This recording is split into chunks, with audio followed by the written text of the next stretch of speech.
It was always inevitably going to happen. And that is, of course, the blame shifting exercise that is going to, well, we are currently seeing and covering today. Because Brexit was promised by the Brexiteers, by the Leavers, it was going to work. It was going to be perfect. There was going to be no problems. All these people asking these questions that we don't want to answer, that's just Project Fear. Don't worry about it. After all, only a fool talks about leaving the single market and customs union. Again, I will never let that go because that was what a campaigner said. That was Leave's official position. But hey ho. And of course, one of the fun things, of course, was that, of course, prior to obviously Brexit and the referendum, many of these Eurosceptics, as they were called, were constantly blaming everything they could on the EU.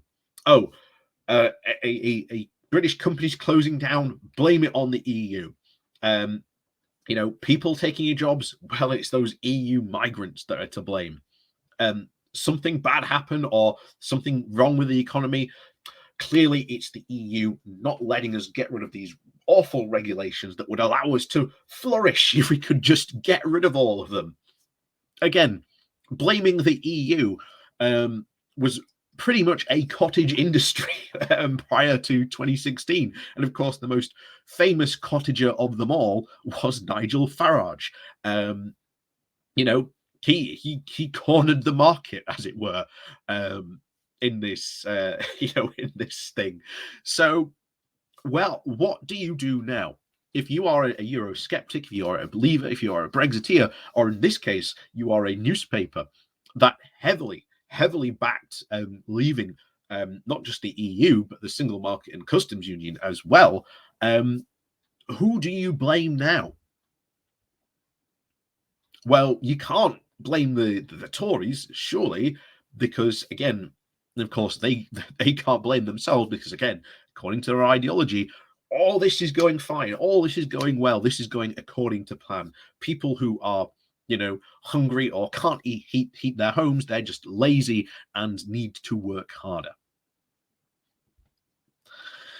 So obviously, you need to find someone to blame that basically isn't the Tories. And the Express today, well, not today, but a couple of days ago, decided that it was going to blame the unions. Yes, the unions, people who, again, fight for workers' rights to make sure that, workers aren't abused by, business owners or big corporations. How dare they be the ones who are now dragging down Brexit?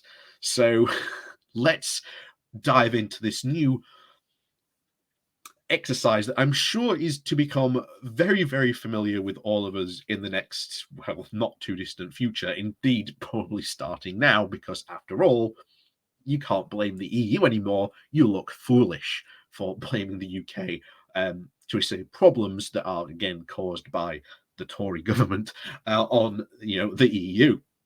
So let's go diving into this then, shall we?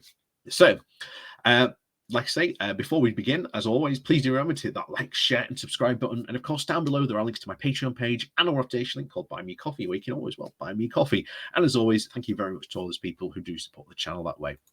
So today's story comes from the London Economic with the title of Brexit Reactions as Express blames Union for the UK's failure outside the EU.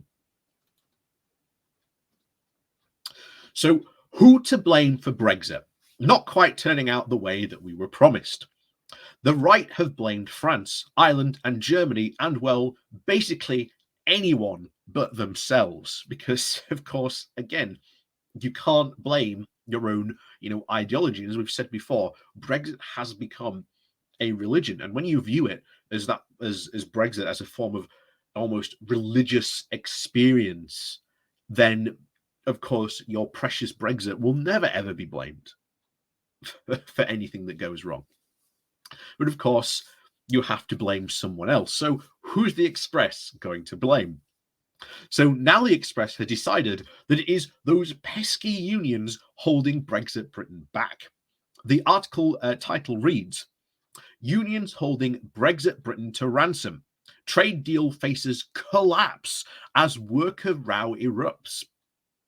It seems that trying to ensure labor rights is an awful thing. As they write, quote, union leaders from both countries have said that Washington should be pushing for a worker-centered approach to trade to help unlock the deal. And of course, we've covered this this week.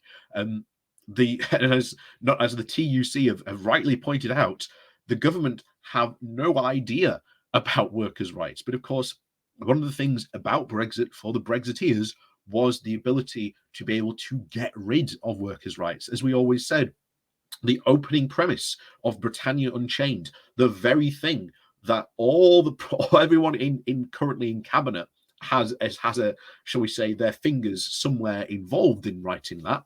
The opening preface is that British workers are the laziest in the world, and that is why our productivity is so low. And that is because they are protected by the evil workers' rights. Ooh. So, yeah. So, however, of course, the TUC's General Secretary, Francis O'Grady, has accused Mr. Johnson's government of rushing into post-Brexit negotiations with nations that, quote, readily abuse the fundamental human and labour rights. She added, trade deals that lift labour standards, promote decent work and reduce inequality around the world. But the UK government has agreed far too many deals that leave working people worse off. Enough is enough. It is time for a truly workers-centered trade approach. That means meaningful consultation with trade unions acting on our concerns. Only then, of course, is the US government likely to consider closer trade ties with the UK.